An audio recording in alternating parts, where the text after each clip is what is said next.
Take a break from your busy schedule and join Harold Sala for Guidelines, a 5-minute commentary on living.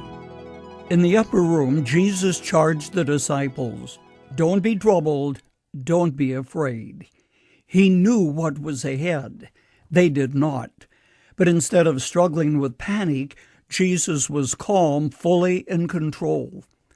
When you are stronger than the circumstances that confront you, you too can have that peace. Jesus finished his challenge to the disciples saying, "I have told you these things so that in me you may have his peace.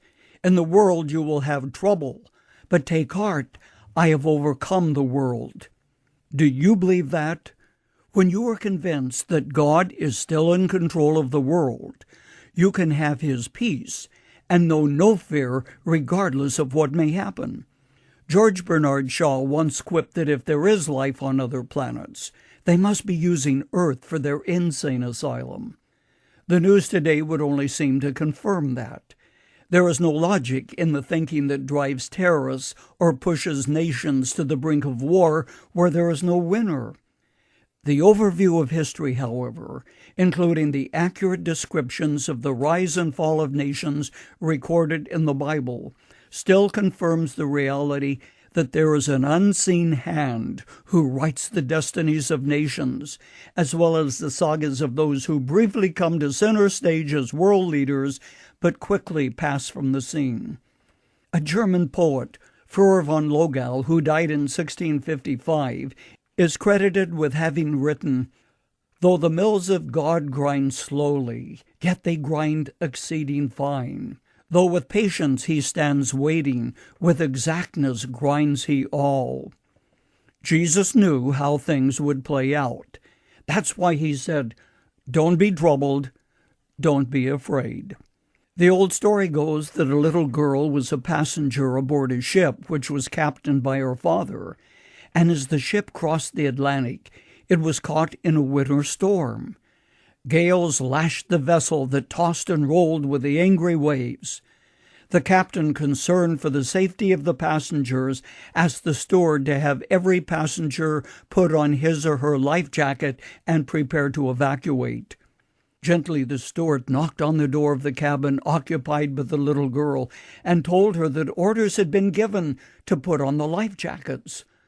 The little girl, who had been sleeping soundly, rubbed her eyes and asked, "Is father at the helm of the ship?" And when she was told that he was, quickly added, "Well, if father's at the helm, everything's going to be just fine." God neither slumbers nor sleeps.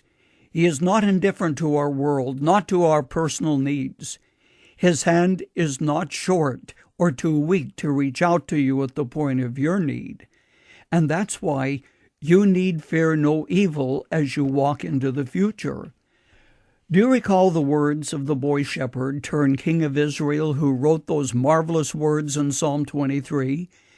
"Yea, though I walk through the valley of the shadow of death, I will fear no evil, for you are with me. Your rod and your staff, they comfort me." Can you say personally, "I too will fear no evil, because I know who walks beside me"? Safety is not the absence of danger, but the presence of the Lord. The dangers may surround us, yet his presence will also surround us when we belong to him. There's good news. You can face the future with confidence. "Don't be troubled," he said. "Don't be afraid."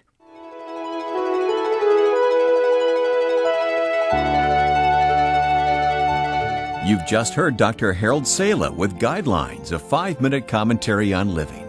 If you would like to listen to the program again, download a copy, subscribe to our e-commentary, or view other resources, visit guidelines.org. We would like to hear from you too. You can email us at info@guidelines.org. That's info@guidelines.org. Thanks for listening, and we invite you to join us again for the next edition of Guidelines.